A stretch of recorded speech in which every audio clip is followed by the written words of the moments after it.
Hi guys, I'm back to other video. இந்த வீடியோவில் எதை பற்றி பார்க்க போகிறோன்னா கடைசி உலக போர் அந்த படத்தை பற்றி ஒரு சின்ன review. First of all hip hop Aadhi அவர்களுக்கு என் மனமார்ந்த வாழ்த்துக்கள், பாராட்டுகள்.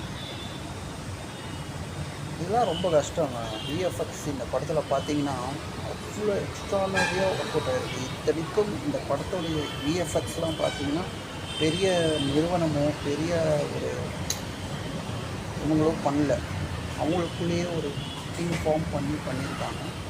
ஸோ அவ்வளோ அழகாக ஒர்க் அவுட் ஆகிருக்கு. அதுக்கு ஹிப்ஹாப் ஆதி சாருக்கு இந்த மாதிரி ஒரு விஎஃப்எக்ஸ் டீம் கொண்டாந்து நம்மக்கிட்ட சேர்த்ததுக்கு ரொம்ப ரொம்ப நன்றி. குறைஞ்ச பட்ஜெட்டில் எவ்வளோ பெரிய படம் வேணாலும் இந்த பண்ணலான்ற ஒரு வழியை கேட்டு ஓப்பன் பண்ணியிருக்காரு. படமாக இந்த படம் எப்படி இருக்குது அப்படின்னு கேட்டிங்கன்னா,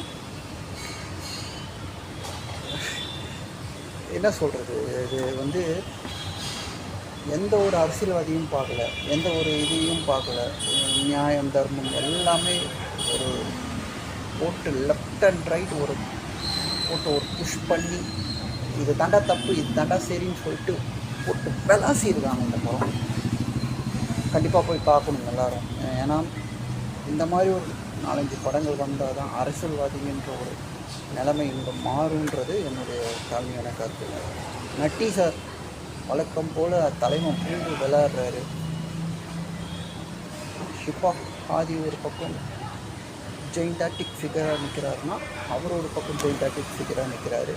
நாசர் சார், அந்த ஹீரோயின் பேர் தெரில, சாரி, எல்லாருமே வந்து அவங்க கேரக்டரை நல்லா முழுமையாக அறிஞ்சு தெரிஞ்சு பண்ணியிருக்காங்க. ஸோ ஓகே, இந்த படத்தில் பிரச்சனை இல்லைன்னா நிறைய இடத்துல இருக்குங்க. செகண்ட் ஹாஃபில் தான் வழக்கம் போல் பிரச்சனைகள் நிறையா வருது. அந்த படத்தை இந்த படம் ஸ்லோ டவுன் பண்ணுது உண்மை. நீங்கள் ஃபஸ்ட் ஹாஃபில் எப்படி அந்த விஎஃப்எக்ஸு, அந்த கதை ஓட்டம் எல்லாமே ரசிப்பீங்க. செகண்ட் ஹாஃபில் கொஞ்சம் இல்லை, நிறையாவே தொழில் ஏற்படுது. ஸோ அதை மட்டும் கண்ட்ரோல் பண்ணி இந்த படம் பண்ணியிருந்தால் இந்த படம் வேறு லெவலில் ஒரு ஸ்ட்ராட்டஜிக்காக இந்த படம் நிற்கும்னு நான் சொல்லலாம். மியூசிக் அந்த அளவுக்கு மைண்டில் பதியலை. அண்டு நிறைய குறைகள் இருக்குது. அதை நம்ம வந்து ஒரு படத்தோட ரிவ்யூன்றது நியாயமாக தரமாக இருக்கணுமே தவிர நீங்கள் போய் பார்க்கணும். Okay, one time watchable movie தான். சும்மா அந்த படத்தை குத்தி காயமாகக்கூடாது. இந்த கோட்டை சில கம்னாட்டிங்க பண்ணிகிட்ருக்கானுங்க. சாரி, நான் அப்படி தான் பேசுவேன். ஏன்னா தளபதி ஃபேன். தளபதிக்கு மரியாதை கொடுக்காது எவனாக இருந்தாலும் நான் மரியாதை கொடுக்க மாட்டேன். அது இந்த இடத்துல 2ஆம் உலகம் போர் ரிவ்யூவில் நான் இதை ரெஜிஸ்டர் பண்ணுறேன். ஓகே, இந்த படத்துடைய மார்க் நான் எவ்வளோ கொடுப்பேன் அப்படின்னா, செகண்ட் ஹாஃபில் நிறைய பிரச்சனைகளுக்கு, ஃபஸ்ட் ஹாஃபில் அங்கங்கே கொஞ்சம் குட்டியாக லேக் இருக்குது. அதை நான் சொல்ல வேண்டிய கடமை இருக்குது. ஸோ அதெல்லாம் இந்த சரி பண்ணியிருந்தால் இந்த படம் வந்து வேறு லெவலில் இந்த படம் ஹிட் ஆகிருக்குன்றது என்னோடய தாழ்மையான கருத்துக்கள். இந்த டைம் ஓகே, ஆவரேஜாக ஓடும் படம், கரெக்டாக இருக்கும். ஸோ அவ்வளோதான் கைஸ். இந்த படத்துக்கு நான் கொடுக்குற மார்க் வந்து 10க்கு 5 கொடுப்பேன் கண்டிப்பாக. அண்டு இப்போது நான் இந்த பண்ணிகிட்ருக்க 3 வீடியோவும் நாளைக்கு நான் அப்லோட் பண்ணுறேன். ஏன்னா இன்றைக்கி சண்டே,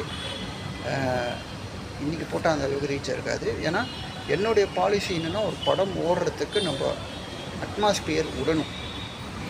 என்னுடைய கருத்து அதுதான். இப்போ வெள்ளிக்கிழமை இந்த படங்கள்லாம் ரிலீஸ் ஆகிடுச்சு. திங்கக்கிழமை நான் அப்லோட் பண்ணால் தான் ஓகே, இந்த 3 நாள் எப்படி ஓடுது அப்படின்னு பார்த்துட்டு என்னோடய ரிவ்யூவும் பார்த்துட்டு மண்டேவும் போய் பார்ப்பீங்க. ஓகேவா? அப்போ தான் சினிமா இண்டஸ்ட்ரி நல்லா இருக்குன்றது என்னோடய தாழ்மையான கருத்து. கீப் வாட்சிங் அஸ், சப்போர்ட்டிங் அஸ்.